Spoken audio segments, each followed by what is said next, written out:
What episode are we on? Episode 17. We're close enough. How close do we need to be? So you need to be in my lap. So we like this? Yeah, that'll be alright. Okay. What episode? 17.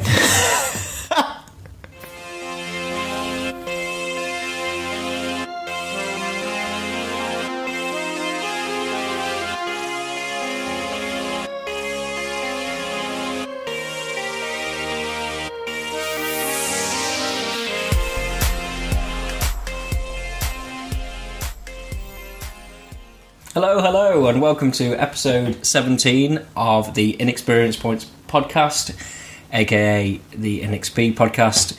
My name is Chris, and I'm here with James Jimmy Pap Shepherd. Hi, that's me. And we're going to be talking about video games. Yes, we will. Sorry we're late. Yeah, a little bit late, aren't we? I mean, obviously there was the E3 episode, and before then it was quite a while since we had a standard one, but we're here now, and on the beers, which may prove interesting, but we'll get straight into it, shall we? Yes. What games have you been playing, Christopher? Now, have I ever spoken to you about Gwent? You know, I have a feeling I've heard about this Gwent before. Gwent, yeah. In fact, I think I've heard nothing but Gwent from you for the past few months. Did I tell you that I made Gwent an adjective? Excuse me? So if I think something's cool... you say it's Gwent? Yeah. So amazing. No, I've not heard this before. Yeah, she's totally Gwent. She is so Gwent. I like that. That's how much I like Gwent. So, Gwent the video game. Would you like to sum it up for those who aren't familiar? Yeah, so...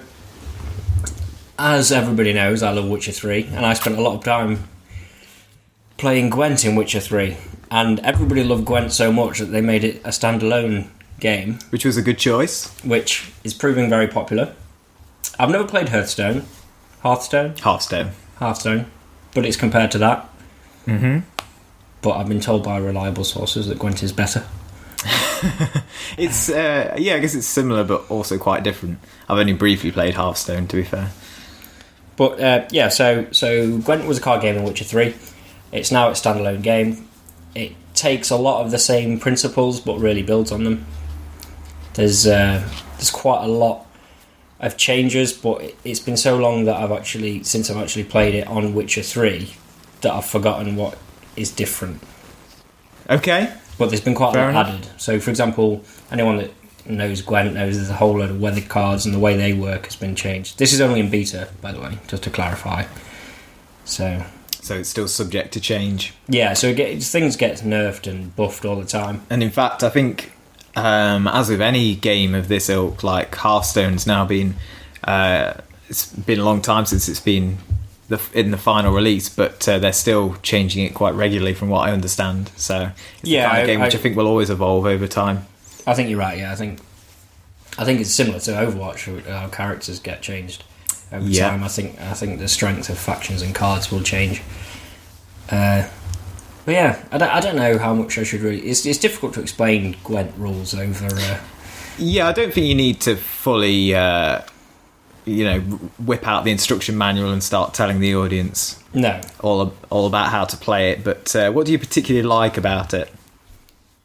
I think there's a lot of different play styles, which is really interesting. There's all these different factions, and it's one thing that is different from when I played it on Witcher 3. I just started with the first faction, which I think was Northern Realms, and I just stuck with that because I couldn't be bothered learning the others.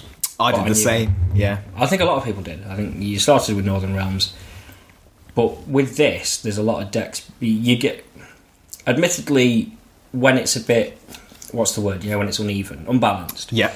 When it's unbalanced, people play all the same things, but then stuff gets nerfed. So there was one point when there's a Skellige deck, and everybody played the same deck because it was overpowered. Really? Whereas that's been nerfed a bit now, and it's a lot more even. But you end up playing against decks that are very different. So some sort of focus on spells, for example, whereas some focus purely on power, and some focus on carrying over from one round to the next. Mm-hmm. some focus on bringing things from your graveyard, which is dead cards, and things like this. So there's a lot of different strategies, which is one of the most interesting things about it, I think. Good stuff. So, I'm trying to think what else I can really say about Gwent. I'm obviously very excited for the full release, which I believe is supposed to be August, but... Oh, is it? Don't help me. Not far away now, we're not good for fact, but... As far as I'm concerned, it's like a fully playable, complete game anyway. And there's some really addictive features to it as well, which is like with Overwatch, with the loot boxes, there's called card kegs. And so you'll start with a basic deck, but over time you'll collect these kegs and open up new cards and get rarer cards, which is quite exciting. And you get scraps and you can build cards, so you can start building the deck you want. And I think people think, well, if I'm in the beta, how does that carry over? Because you can actually pay money for cards now, but you get it all refunded when, as far as I'm aware, when the actual primary game comes out. So all the cards I've got now, I won't carry over. No, I'll open that equivalent of kegs, I think. Yeah, which is fine. That's pretty fair, I'd say. And there's a whole ranking system as well. So, like, in terms of progression and achievement, there's all of that similar to the things like because you play against people online. It's like Overwatch. You have your ranking, and so there's a lot of things that I like about Overwatch that I like about Gwent. So the ranking system and the card kegs and the loot boxes. I guess it's just the way a lot of big online multiplayer games are moving now, isn't it? Well, yeah, that's it. I think people know what they like, and that's and what works. What gets people hooked? Yeah, Nice I think I'll wrap that up with Gwent.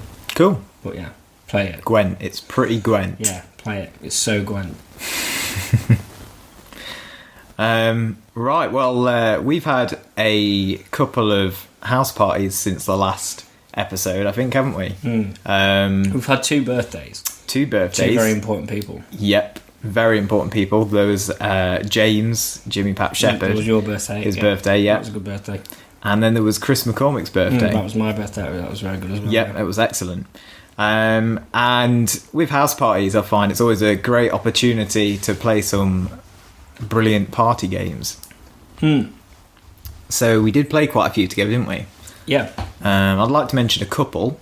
Some of them were old favourites, like the old Jackbox Party Pack, which I know we've talked about before on Talfor. Episode 2, 3, something like that. Party Pack 2. I've not bought number 3 yet. No, sorry, I mean our episodes. Oh, our episode. Oh, yeah, that would have been about episode really 2. Early, yeah. Yeah, so, back in the day. To you loyal fans. Yeah, whoever. You're right, Jason. So this time round, I bought a couple of games on the Steam sale. Specifically for these parties. I thought I'd mix it up a bit. And the first one is a game called Ultimate Chicken Horse. And I really liked this game. You did, didn't you? I remember you remarking that it was your favourite party game you'd played in a while. Which is, I don't play many party games. I only play Gwent, so it's not the same thing, is it? That's all you need, really, isn't it? So I know that we played this when you came round to mine, but did you play it at yours before we arrived?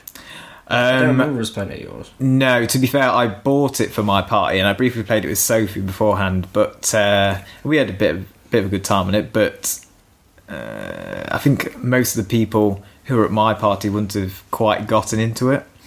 So, but yeah, we had a good go at it at yours, didn't we? And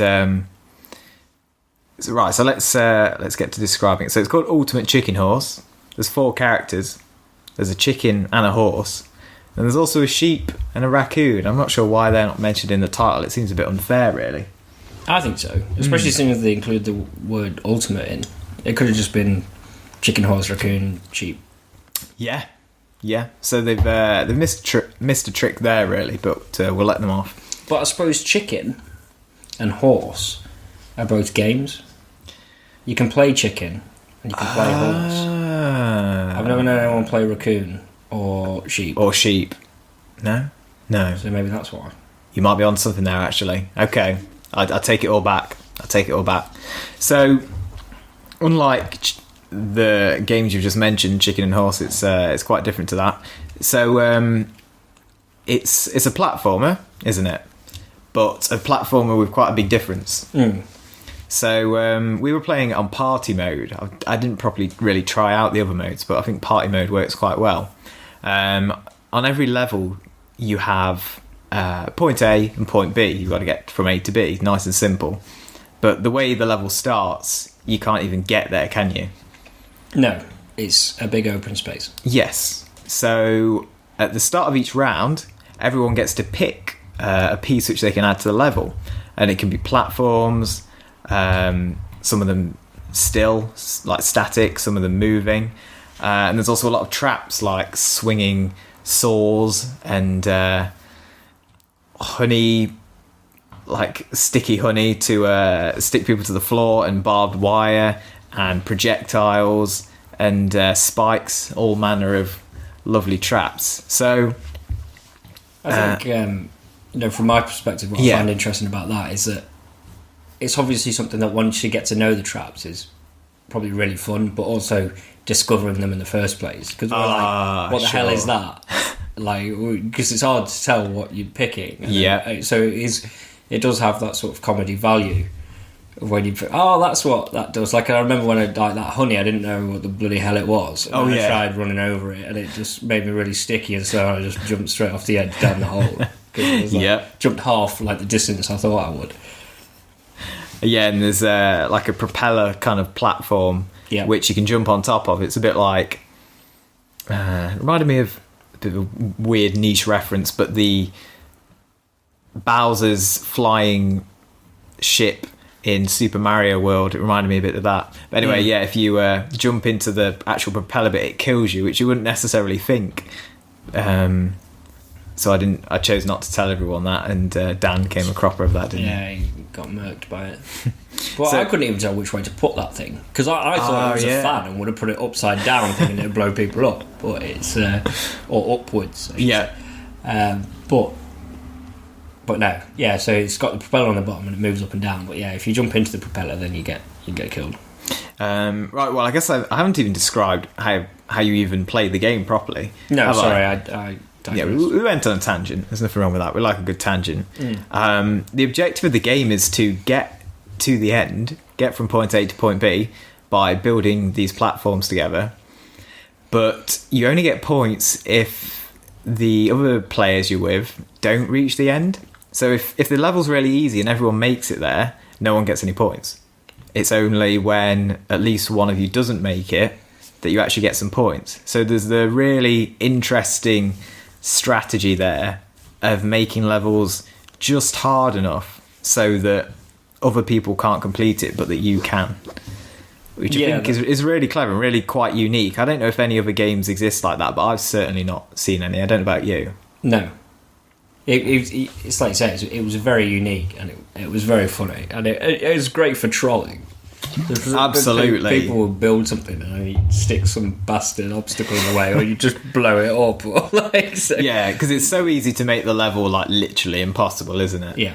Well, some of ours were. Oh yeah. We just put them in like random corners and stuff. It's just a big gap in the middle at the start, and then someone would build a platform, or someone would stick some spikes. Right, an absolute death choke point that there's no way you could make it through alive. But yeah, it was great fun, wasn't it? And I'll speak about another one of the party games in a minute, but we'll move on to something else you've been playing. What else would you like to bring up? That is a good question. Sexy Brutale. Sexy Brutale. I'll bring that up. So the Sexy Brutale is a very interesting one. And why did you buy it again? I seem to remember there was a funny story why you even bought it in the first place. I was going to say that this is a very interesting thing from a marketing perspective, in the sense that it got recommended to me via Amazon. Amazon recommends this one. Oh, right. And then I was like, the Sexy Brutale. That name, can't help but grab your attention. It's like, what does that mean? So I clicked on it and I watched the little video. I was sold. I ordered it there and then. Prime, got it next day. Well, that's, as you say, that's some pretty good marketing, actually, isn't it? Yeah. And I don't regret it. The funny thing about the Sexy Brutale is that, well, it's an indie game, so I'm going to say quite a lot about it, but I've only played it once, and I played it one Sunday, and I played through most of it. I haven't completed it. Oh, have you not? But you played a lot of it in one sitting? Yeah.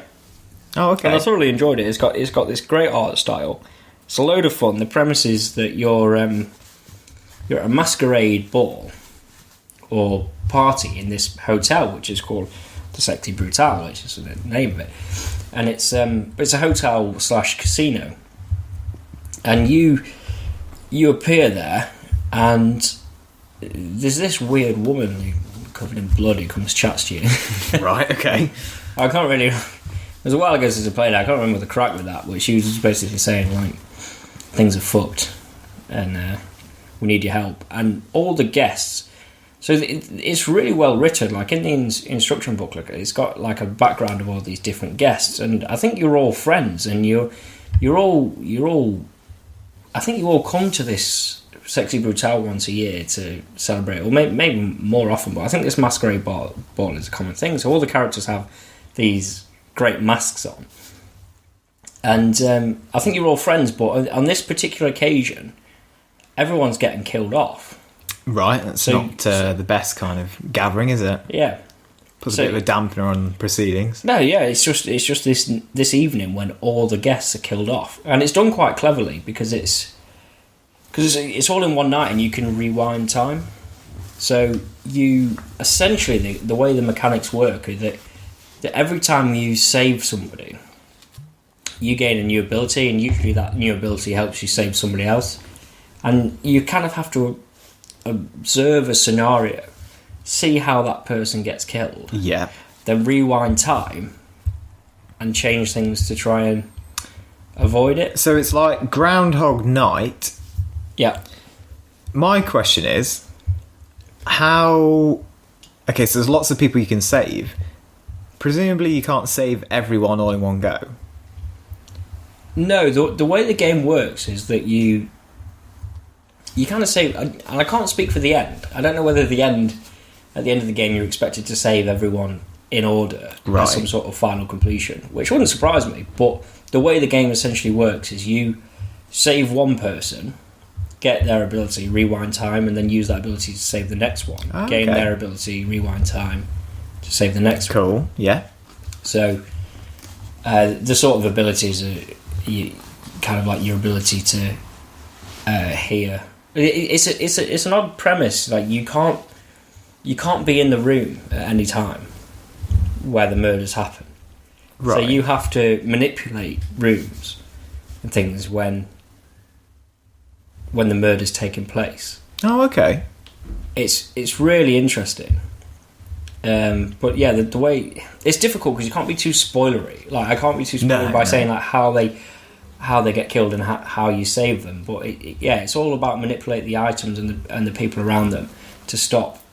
I don't think it's too spoilery to say that it seems to be the hotel. It's obvious that the hotel staff, for some reason, are the ones committing these murders on the residents. Yeah, sure. And so you have to observe how they're doing it and then manipulate the items around them to stop it, and then you gain new abilities that help you stop the next one. Cool. And so on and so on. It's quite an interesting premise, isn't it? Like, oh yeah, and it's so much fun. It's so much fun. It's like it doesn't take itself too serious at all. It's got this great cartoony art style, really interesting characters, loads of fun. So yeah, I definitely recommend that. And I'm looking forward to finishing it and seeing what like the kind of final reveal is. Yeah. Why exactly it's going on and why all these different guests are getting murked. yeah, that sounds pretty cool, actually. I think I fancy giving that a go myself, actually. Well, I'll lend it you. Thanks. Once Much I've done it. appreciated. Once I've done it, and then Lucinda, leave us a review, Lucinda. I promised I'd lend it her after I finished it, so then lend it her and then she can lend it you. Or, Sounds good to me. or we can wait till it's free on PS Plus. Yeah, it seems like the kind of game which would eventually come on PS Plus, maybe some point down the road. But fingers crossed for that. But you never know, do you? No. You never know. Nice one. So what next? What's your... So I'm going to mention another of those party games which I was saying about. One which I think you weren't quite as sold on, which was Invisigun Heroes. Oh, is that what it's called? Yeah. I thought it was Invisible Heroes. Oh, no, it's My bad. Invisigun Heroes. This one seemed like a bit of a mixed bag. As the name would suggest, there's a definite invisibility mechanic, which is very... So it's heroes with invisible guns, right? Well... Oh no, it's invisible heroes with invisible guns. Yeah, so when you say it like that, it's not really technically accurate, is it? Yeah. And you know, like, Titan Integrity. Yeah, that's a big thing, isn't it, for invisible heroes would have been... Oh, are they heroes, in fact? Because they're just shooting each other. Invisihero guns?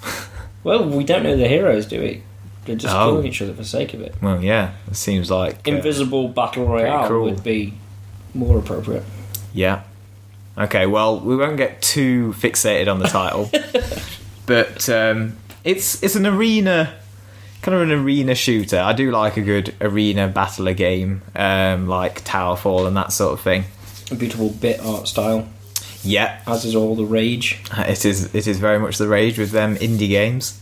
So yeah, it's 4-player, top-down, sort of, I don't know, I say Mega Man kind of aesthetic. But not quite. I think that's a little bit kind of Mega Man style, isn't it? But not particularly gameplay wise. So it's in a lot of respects it's quite simple. It's just just shooting each other, isn't it? In an arena, there's a variety of different levels, but they're just standard kind of levels with different sort of platforms and. There's like ice levels, isn't there? Different themes, that sort of thing. Well, because I think I only played on one level. Yeah, I think we only did the ice ones in the end. But obviously the main mechanic is the invisibility and the fact that everyone is invisible almost all of the time. Yep. So what you guys couldn't really get your heads around and couldn't really come to peace with is that because everyone's invisible, you can't even see yourself. Yep. Which does take a lot of getting used to, doesn't it? Yeah, it's definitely an interesting mechanic. We kind of joked at the time that maybe the game would be better if you could just see yourself. But then it would just be it wouldn't be Invisigun heroes. Yeah, it'd just be gun heroes, and it'd be pretty pedestrian. That's what we're saying. That's the sequel. They take out the worst mechanic, which is the core mechanic. I'm not convinced. Yeah, it's a weird one because you do genuinely lose where you are, which is weird. It's almost not a satisfying mechanic. It's almost like you don't feel fully in control of what's going on. No, but then I guess that's part of the challenge, isn't it? Like playing devil's advocate here. Like, I guess that's kind of the point, that it's not just there's so many bog standard arena shooters out there. Like, there's so many. The point of this is it kind of makes it more difficult. Yeah. But then, have you ever played Screen Cheat? I don't think so. So that's a very good use of an invisibility mechanic. Again, it's a 4-player local multiplayer game, but that's like a weird FPS, and so you know where you are because of the perspective. You can see through your eyes. Everyone else can't see you. Yeah. And in fact, the reason why it's called Screen Cheat is because, harkening back to the old like N64, PS2 days. You're actually meant to look at other people's screens to work out where they are. That's like part of how you play it. Yeah. If you've not played that before, we'll have to give that a go. No, that sounds excellent. It's pretty fun. We'll have to give that a go at some point. So that's very much different because the invisibility is still a core mechanic, but it doesn't impact you because you know where you are. So yeah, the kind of bird's eye 2D view for Invisigun heroes is a bit jarring. You don't know where the fuck you are until you like. Sometimes you can see footprints in the snow. Yeah. And sometimes if you do use an ability, you can see. Like I had one that left like a shield block thing out. So yeah. Obviously, I could see that, but then of course other people could see it, so they'd know where I was. Yeah, we should mention. You're not completely invisible. Like as you say, when you use abilities, when you shoot. And I think when you bump into walls as well, it gives away a little bit of a hint that you're there. So you can be seen sometimes. But yeah, it takes a bit of getting used to. I'm not sure whether it's a case of if it is a slightly flawed mechanic or if it's just a case of get good and you need a bit of practice to... I bet some people are very good at it. Yeah, I imagine they are. One thing which, in our short time playing it, seemed like a bit of an oversight in terms of how the mechanics work is that it seems really easy to just stand in one place for the match, like half the match, and obviously, as we say, there's ways of being seen, but if you're just standing still, you can't be seen unless you're shot. So it seemed to be really easy to just stand there. Some people were doing that, weren't they? Like I think I did it, but I thought I died. Oh yeah, you thought you died? And I hadn't. No. So I think I put the controller down, and I just survived till the end. Yeah. Because, yeah. So I don't know if there's some easy way of combating that, because that seems a little bit imbalanced and kind of against the spirit of the game, really, doesn't it? Because Well, I know there's that power-up that shows other people. Yeah, because you do get the occasional power, but that's pretty rare. Like, you might not see that for a few rounds. Yeah, exactly. There's a lot of others as well as that one, so... But I think it's good. I'd like to spend some more time with it. I don't want to sound No. like I was hating on it. 'Cause I did actually enjoy playing it, but it was just... I can understand your reservations. I'm still... I wouldn't play it seriously. No, like I play Overwatch. Like it's very much a party game. Well, yeah, it is, isn't it? You know, it's just a fun little casual party game, which we're all about, really, when we get together. But yeah, I think that's enough of that. Have you got a third and final game that you'd like to mention? Yeah, I do, and this one's a bit tricky for me because I know I mentioned it in the last episode in the sense that I've been playing Life is Strange, and I played this a lot, but it was quite a while ago now because obviously we had the E3 episode last, and we didn't talk about it at all, so it's not fresh in my mind at all. But I had such a good time with that game. It was similar to Sexy Brutale in the sense that I didn't play it for a huge amount of time. I just played it consistently for a few days. And again, I haven't completed it. I'm on the final chapter, I think. So this is the complete edition. It was one of those episodic games. But it was so good. It was such a breath of fresh air. And it's one of those... This is another funny story. Well, not funny story, but interesting or odd story about how I actually ended up playing this game. I watched... You know Watch Mojo? And they do countdowns like top 10. I've not really heard of that, to be honest. Watch Mojo? Watch Mojo, yeah. It's a YouTube channel, and they just do top 10. Okay. And there's loads of video game related ones. Yeah. And it was something like Watch Mojo's top 10 most cringeworthy dialogue in games. Oh, right. Okay. And they basically bigged up this game, but one of the characters, the main character who is the main... So there's two protagonists in this game. I think in the next game, one of the protagonists isn't in it. Yeah, Before the Storm. Yeah, Before the Storm, yeah. But this one, the one that I think is the lead of Before the Storm, she says hella everything. I think hella cool, hella this, hella that. Oh, dear. So it's pretty cringeworthy. It says, oh, that's hella cool, that's hella this, that's hella that. But they kind of said, like, this is a really great game, but this is just cringeworthy use of the word hella. Sure. So I looked it up, and it was from Square Enix, and I thought it looked really interesting, so I ordered it. And it's odd, because if you said... In theory, I'm not that bothered about time travel. This is, again, Sexy Brutale. Thoroughly enjoyed it, and you just can constantly rewind in time. The whole premise of this game is a combination of photography and rewinding time. Huh. And if someone said that to me, I'd be like, well, fuck that. But I actually really, really enjoyed it. And as I say, because I haven't played it for a while, I can't really do it justice. But it's almost like a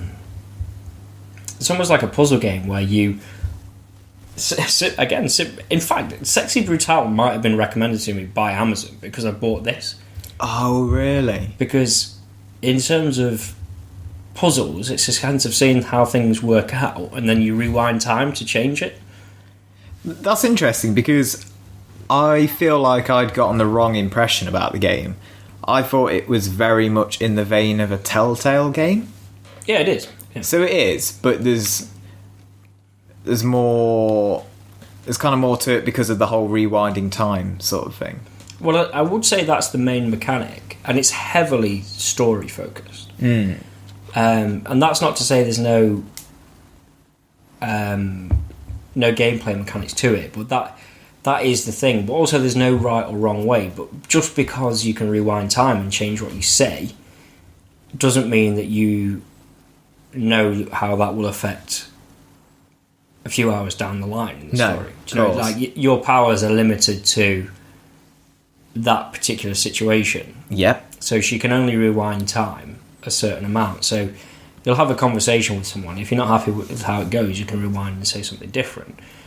But ultimately, you don't know the long-term consequences of any of them. Does that make sense? Yeah, sure. Because, well, I guess that would ruin the surprise a bit, wouldn't it? But I think, like, I haven't really given you a context of what's going on. So, what is going on is the sense that you're this girl, Max, I think she's called, and she's 18, I think, just starting university, and she's in this class. She's in photography class, and you've got all your teachers knocking about and all, and it's really cool because there's like these sort of small scale drama, right? Which is like your standard thing. So it covers a lot of topics like bullying and drugs, and, all the good stuff. Yeah, and the stuff we condone on Inexperience Points podcast. Absolutely, like all the best stuff. But also there's this sort of overarching sense of doom and destruction, which is the storm. That's it's called Before the Storm. So sure. And there's a lot of things going on, and there's a missing girl that comes up. Like there's posters for her everywhere, and essentially what happens is, at the start of the game, Max realises she has this power to rewind time, and she discovers it by running into... She's in the toilet. I can't remember what she's doing in the toilet. Oh. Photographing. What? Photographing something. Photography in the toilet? Photographing life in the toilet. Right, and this drug dealer has this argument with this other girl who later turns out to be your old friend. Spoiler, but not really spoiler. And he shoots her, and then you kind of panic and manage to rewind time. She goes, "Oh my god, I've got this power to rewind time." So that's handy. And the game kind of centers around this friendship between these two characters, but also this missing girl and trying to figure out what happened with her. There's loads of interesting characters at the school, so they're all a bit sinister. There's this security guy who's way over the top and he wants to put cameras all around the school. There's the head of the school, what's it called, headmaster, and he's like a bit in the pocket of the rich kids, like family, right, and okay. The rich kid's a complete knob, and there's all this stuff going on, and it kind of unfolds. Like it starts off quite small scale, but as you get further and further, it gets deeper and more sinister, and there's quite a lot of issues.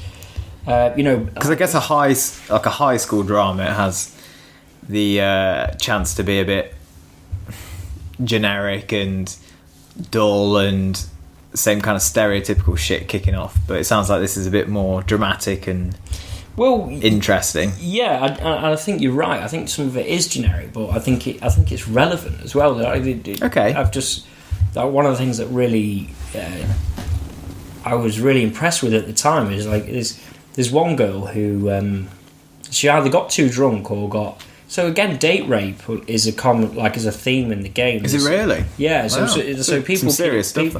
People keep blacking out, and it's all interlinked, but you can't know how from the off. Right. And there's this poor girl who's a friend of yours. She stayed quiet from the off because she basically got too drunk one night or had been spiked, and somebody filmed it. And she's I think a Christian girl who would like high morals, this, that and the other, and she was copping off with guys and going back with guys, and it got filmed and then leaked online. And so it's almost like this game is addressing the issues with social media, like online bullying, not just... Oh, right. So like that's quite a powerful topic done in a very interesting way.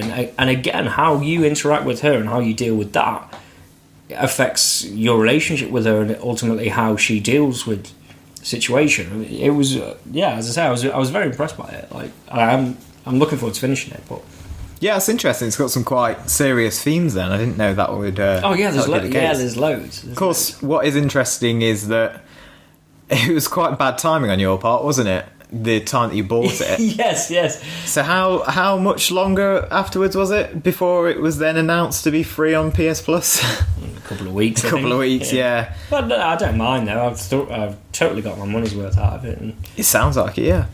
like, I was just in the mood for playing it at that point. I might not have played it if I'd downloaded it. But obviously, it does mean that for any of you listeners out there who may have claimed it on your PS Plus but not, kind of disregarded it a bit, thought that it might not be of any interest to you, hopefully that will have given you more of a primer on what it's actually about. So I definitely recommend it. It's I know it's serious, but it is still good fun to play. Okay. It's a great universe and great characters, really well written. So good stuff. I would recommend playing it. Lovely. Sound. Shall I talk about my final game? I think so. It's one that I've mentioned before, but I'll just say that I've been continuing playing it every now and then, and it's Persona 5. You know how much I love Persona. I do. Talking of birthdays, I was very lucky for my birthday because Soph had handmade me Morgana plush, which was very nice of her. Yeah, I had to look up that character, but that was as gift go, that was very thoughtful. It was. Not only it took her a long time, I think. She made it herself, so you don't get much more. And very niche. Yeah, it was very nice, very very personal gift. Really appreciate that. So now it's my mascot. Whenever I play the game, I have him sat with me to help me out, which is always helpful. Well, just sat on your crotch. It's only a male cat. I'm not completely attracted to him. If it was female, then it'd be fine. What, a female cat? Yeah. No, I'm not really a furry. I don't know about you. Furry, yeah. Furries, no, that shouldn't exist. But it does, and each to their own. Yeah, well, maybe one day we'll play a furry game and talk about it. Yeah, actually. I've not had any of those come up in a... Is it legal? What, is being a furry legal? Yeah, to play a furry game. So, what? Well, I mean, I guess... Is it animal porn? You know what, I can't say I've ever looked into the legality of furry porn, or... You just assume it's legal and cracked on. You got on with it anyway, yeah. I imagine it is legal. It's a very good question, one which I cannot answer for you, I'm afraid. Sorry about that. Well, we better look into it before we play a furry game. Yeah, I guess so, before I start committing to it for the next bargain bin bundle bollocks. Before we stick it on YouTube. Yeah, we don't want to incriminate ourselves any further, do we? No. Okay, well, yeah, it's not that kind of game. And he's not that kind of character. So to clarify, Persona 5 is not a furry game. It is not a furry game. We don't want to get sued by the developers. No, Atlas, no. It's not a furry game. We are not saying it's a furry game. But it's a very good game. And Nonetheless, despite the lack of furry it's still content. a good game. Yeah. It is still good. I don't really have a lot to report since the last time. It's pretty appalling, really. I'm getting towards the end of the second main palace, which is what are the main dungeons, kind of the main levels. How many are there? So yeah, I googled it because I was like, okay, so I'm nearing the end of the second one now. I wonder how far I am in the game, and it turns out there are 7 altogether, and then I think there's a couple of bonus ones. So I'm guessing you don't do a palace in one go. I'm guessing. No, in fact, they're specifically designed so that you can't. I mean, as I mentioned before, and for anyone else who's played a Persona game, you get to choose what you do each day, and some days you'll be fighting in these dungeon palaces, and other days you'll be just socialising with friends or working a part-time job. There's lots of stuff you can do, but yeah, the way they're designed is you kind of run out. So you have kind of a mana element. It's called SP. I can't remember what that stands for.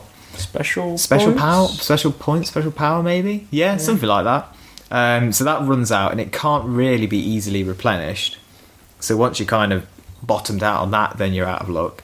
And also, because these palaces are actually physical manifestations of people's psyche, there's kind of a bit of interaction between the real world and the palace world. So sometimes you'll need to leave a palace for a day and then do something in the real world to be able to progress further in the palace, because it's kind of, it's a manifestation of people's minds. So, which I find very interesting as a mechanic. Yeah, it's pretty cool. It's pretty awesome. It's very contrived. It's very cheesy, but it's just really enjoyable. It's a very chill game. It's very relaxing. Which I appreciate that, actually, because I think I could enjoy that. Come back and just stick that on. If it's chilled, like interesting enough to keep me captivated, but not too much thought intensive. Hopefully, there's a lot to it. Like, there's a lot you can do, and it's kind of Pokemon style battling and monster collecting. Well, there is a dating mechanic, which is great if you're into that. So far, I've not even seen a lot of the main characters, I don't think, so I've not chosen anyone I want to date yet. Oh dear. But there's time yet. And dating even it has significance as a mechanic. Even, as you further your social links, you unlock different abilities for those characters, and I think if you date someone, you get some kind of bonus thing. It's a bit stupid. But that mechanic always makes me laugh in games. It's like Skyrim did it? If you've got a wife and you sleep in the same bed, you get a buff. Did you really? Yeah. I don't think I ever got a wife on Skyrim. I missed out on that. Yeah, no, you get a buff. Oh, excellent. Get a buff while you're in the buff. Exactly. Get a buff from the buff. But I've now played, according to my play count, 35 hours. Time of 35 hours. Yeah. And, Mind reader. Yeah. No, it's just stuck in your playtime. So 35 hours in, and I've almost finished the second out of 7 dungeons. And there's some bonus, just some extra stuff to do. Do you see yourself carrying on to the very end? I hope so. I completed Persona 4, and that was one of my favourite games of all time. And that took you 100 plus hours, didn't it? So. I think it took me about 90, maybe. That was the one you played on the bus train? I played it on the commute to work, and it took me about a year and a half to actually complete it. I'm pretty sure you were playing it at work as well. On some lunch breaks. Well, no, just... instead of work? Just had stats in front of you. And, no, I was definitely doing that. No, I wasn't, Jason, promise. I hear Big Johnny ratted you out for that. Massive betrayal. But anyway, Persona 5, it's pretty bloody good. It has its flaws. It feels a little bit repetitive occasionally. I always got that impression with the dungeons. Maybe not so much with the day-to-day life, but with the dungeons also. Yeah, I think any game which is 120 hours long, which is a common time that I've heard bandied about, a game of that length isn't going to be completely unique and refreshing all the way through. There's going to be some repetition, isn't there? As much as I can't get enough of Witcher 3, even that was repetitive. Yeah. Like the combat and the mechanics was just like, you're doing the same thing essentially. Yeah, you can't have complete diversity in that length of time. You wouldn't want it either necessarily, because we like familiarity, don't we? True. We've learned our powers. We know how to use them. We don't want someone. Yeah, and I think that's one reason why it's so chill, is because you get the hang of all the different mechanics, all the different things you can do, and you can just sort of sit back and just take it easy. It's a game you can play at your own pace. It's not really action packed as such. So yeah, I just really enjoy it. It's 35 hours and you still haven't got your guy laid yet. No, mate. Well, I've got to play the field first and see all my options. I can't just jump in with the first one that comes along. Although there's a weird sexy nurse doctor. I think you should go for that. She's interesting. She does experiments on you. Is she a doctor or a nurse? She's a doctor. She's a doctor. Sorry. Yeah. She's a weird sexy doctor. So weird sexy doctor. She does experiments on you, and you're like a school kid, and she's like a doctor. So it's very like experiments, like what's the word? Rubbing the prostate. A prostate exam. Yeah. Nice. No, none of that so far. But then I've not got to know her fully, so that might be yet to come. Oh, I hope so. I think you should go for her. But she'll look after you. She gives you weird drugs and then it knocks you out. So God knows what she gets up to while you're laid there unconscious. Yeah. Some dodgy stuff, really. Some weird undertones there for what is otherwise quite an innocent game. Well, funny you should say that. I was thinking about this with me having surgery relatively recently. I meant to ask my friends who are doctors if people get boners during surgery. And I imagine they probably do. Why would you think people would get boners? Well, you get boners in your sleep, don't you? Ah, right, okay. Or does the drug stop that from happening? Yeah, I guess it's a different state of unconsciousness, isn't it? We'll have to check that. We'll have to look that one up on Wikipedia. And I'll message a few people between now and the next podcast. Yeah, please do. And I will ask my friends that are surgeons whether they've encountered. We'll find out the answer in the next episode. Boners or outrageous farts. Bonus. Yeah, during surgery. Brilliant. All the important stuff. Well, I think that's enough of that. Yeah, well, I think we've well and truly covered what we've been playing. Shall we move on to some filthy features? Well, I'm totally up for moving on to the toilet. The games that can be played on the toilet? No, I just need a piss. Okay, well, I'll let you do that, and I'll see you soon. Interlude. Do do do do do. Right, let's talk about some filthy features. Should we start with a filthy toilet game? Filthy toilet game. Played a few of them in my time. I think it's called shanking. Is it? Maybe. Shanking? I think so. Oh. Well, that makes sense. Shit and a wank, shank. Oh, okay. Cool. Well, you learn something new every day. I'm not reviewing that. No, I guess there's not much to say, is there? No. So what have you been playing? What would you like to talk about? You have to remind me. What was it called? BAZOO? BAZOO? BAZOO? You can't even remember the name of it? Oh, God. Yeah, wasn't it like a esports of mobile games or some bullshit? Well, it's probably mobile. I'll check it. Oh, God. You can't even remember the name. Right, bear with us here. It's been months. This is shocking, isn't it? I do apologise. Well, I've played it plenty. Have you? Have you actually played it? Yeah, it is BAZOO. It is BAZOO. It's actually called BAZOO. It is called BAZOO. Bazooka, that Veruca. No, just BAZOO. There's no car. Just okay. Well, tell us about BAZOO. BAZOO was a disappointment. Oh dear. I think we said, you said that it sounded like something you could get into, and it described itself as esports, but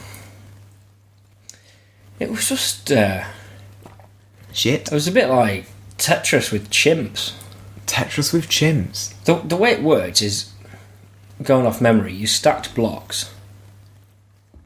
And different coloured blocks, so like you'd stack carrots, and then occasionally you'd get a rabbit and it'd eat the carrots. Right. And if you imagine like Tetris tiles coming down from the top, so you'd have yours, and then the opponent would have theirs.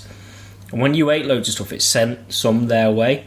Ah, yeah, it's very Tetris-like, isn't it? And you lost by having your screen filled.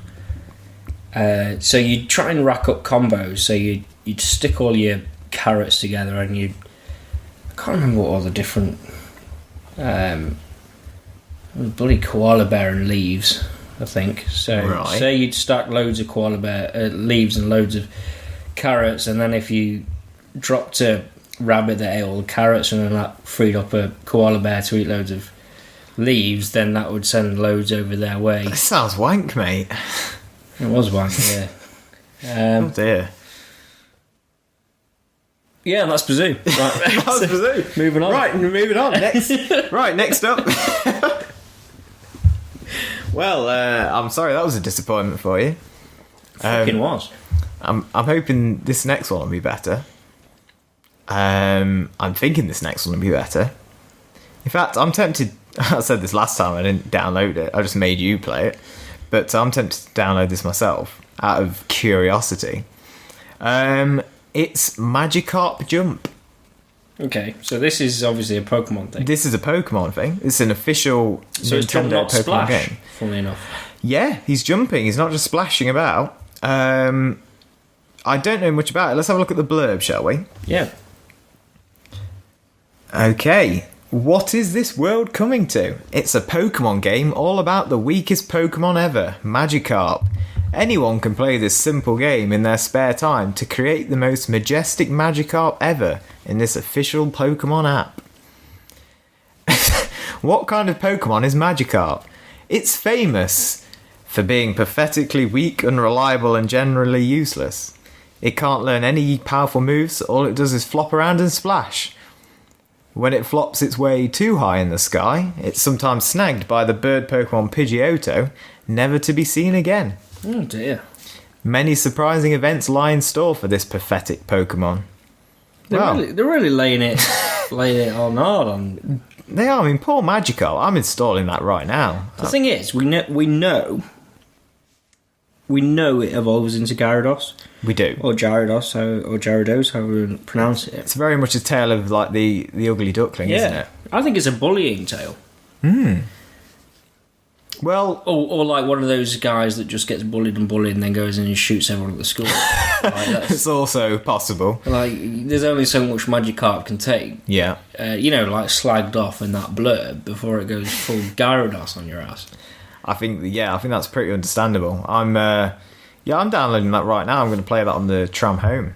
I'm intrigued, and obviously you're going to play it. And what do you mean? Do you mean tram to work tomorrow after staying in Big Johnny's bed?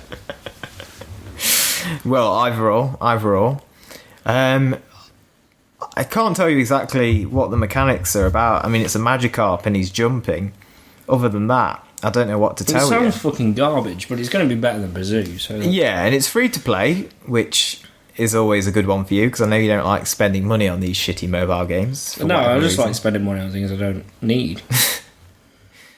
Whereas you do need. Well, I need these games for the podcast. Yeah, sometimes we bother to record. Occasionally, yeah. Yeah. I'm hoping we're going to record the next one quite soon. I'll just do it next week. That's the plan. So, Pokemon Magikarp Jump. I look forward to... there it is. Yeah, you found it. Yeah. Install it. Get that bad boy on the go. Hopefully I'll remember it better than I remember BAZOO. Fingers crossed. As long as we don't wait like 3 months before the next episode. 60 megabytes. Oh, you got plenty of room, mate. Shall I move on to a bargain bin bundle bollocks? Yeah, please do. Which I've also struggled to remember because it's been so long. But I can sort of recollect it. The one that I've been playing, or I played a while ago, was Manual Samuel. Okay. I couldn't tell you what bundle it's from. Sorry, I honestly have no idea. So it's about Samuel wanking off, is it? No, at least not in the bits that I played. That's change for your game. Yeah, there's no wanking in this one, unlike all the sexy anime games that I play. No, instead, I quite liked the concept of this one. This was one of those bollocks games which actually wasn't too bollocks. Oh, good.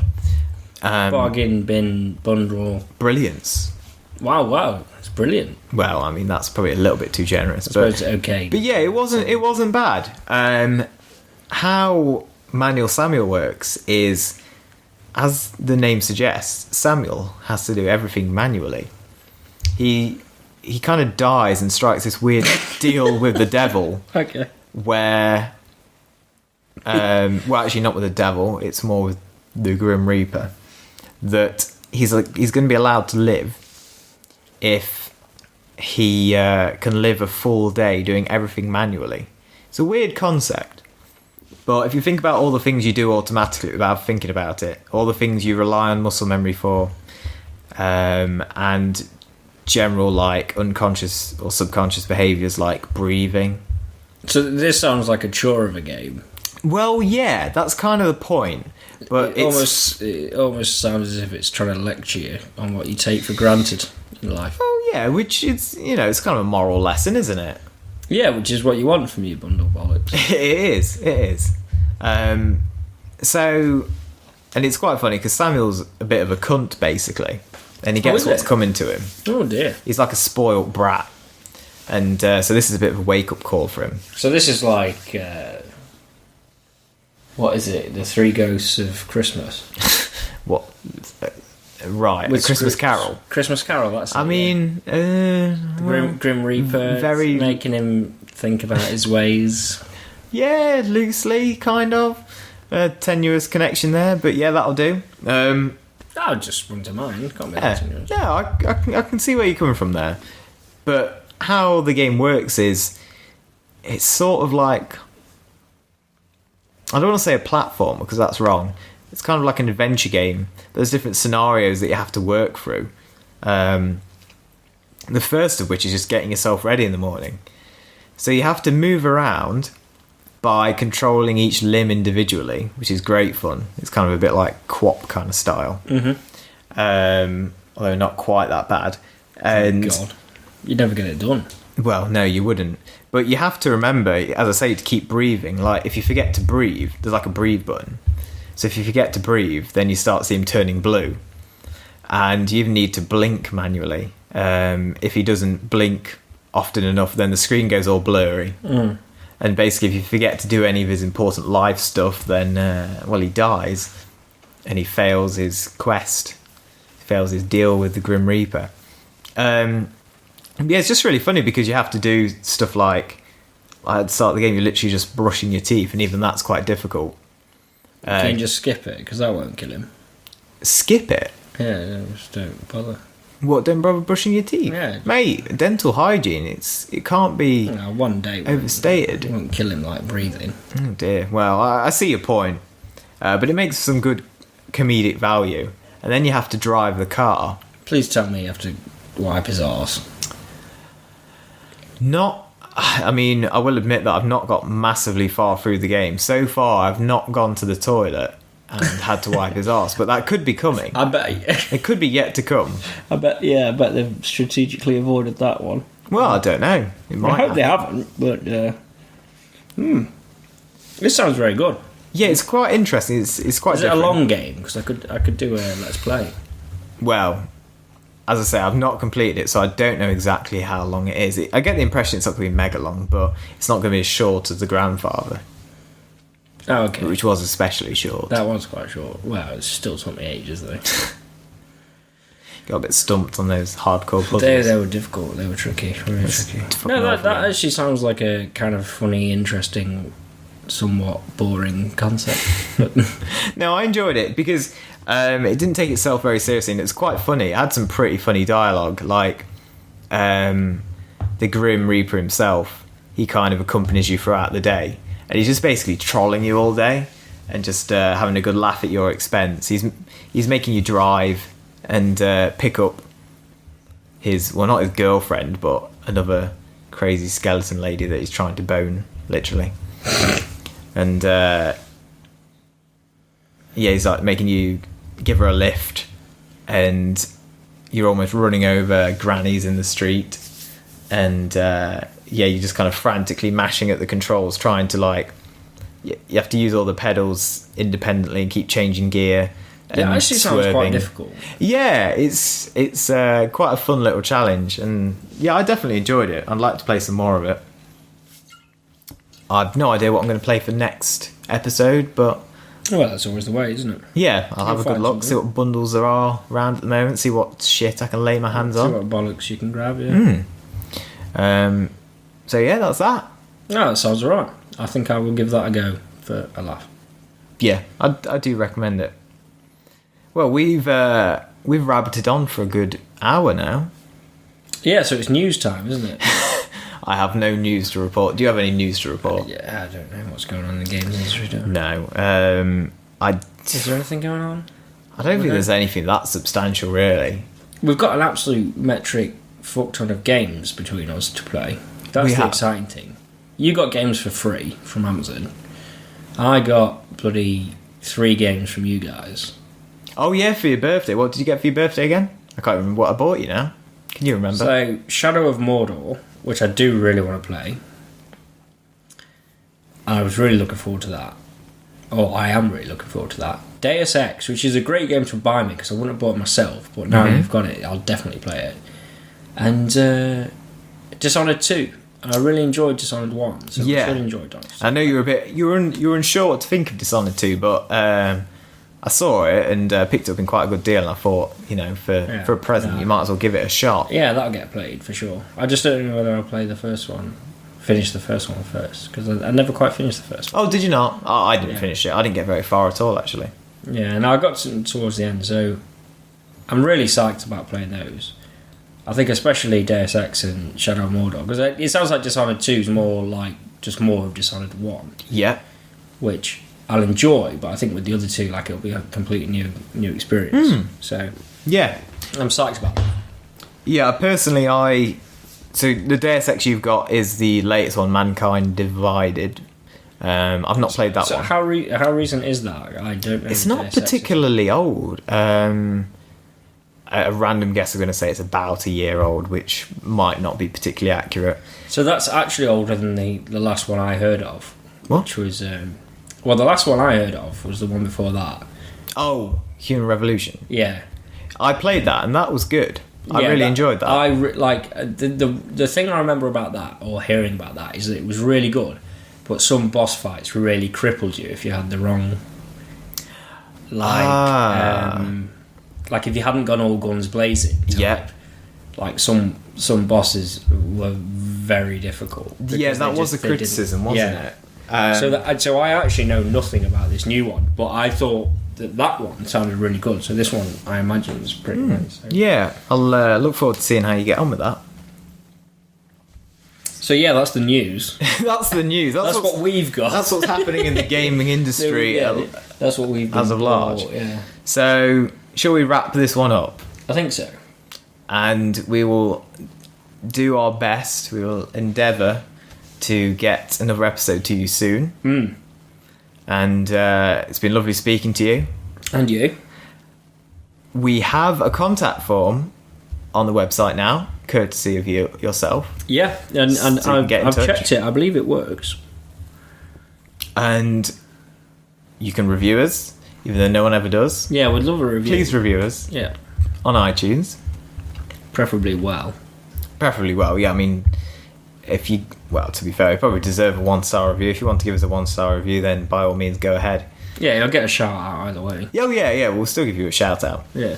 Other than that, we've still not done social media or anything because we don't understand online marketing. No, it's really tricky. It's quite a mystery to us. No, I've got no time for it. No, but that's that. What can you do about it? Well, nothing. I intend to do nothing about it. So if you want to like our post, then you'll just have to shout into the void and hope that we hear it, or just tell us you like it on our web form. Just send us an email. Like it's 1999. I will check those emails if you have emailed us, which I doubt you have. But if you have and I haven't replied, well, I apologise. Just haven't checked yet. No, but we'll get around to it. Yeah. So thanks a lot. Thanks for listening, and we will speak to you again soon. Yes, thanks very much. Take care, and we will see you for episode 18. Bye bye. See ya.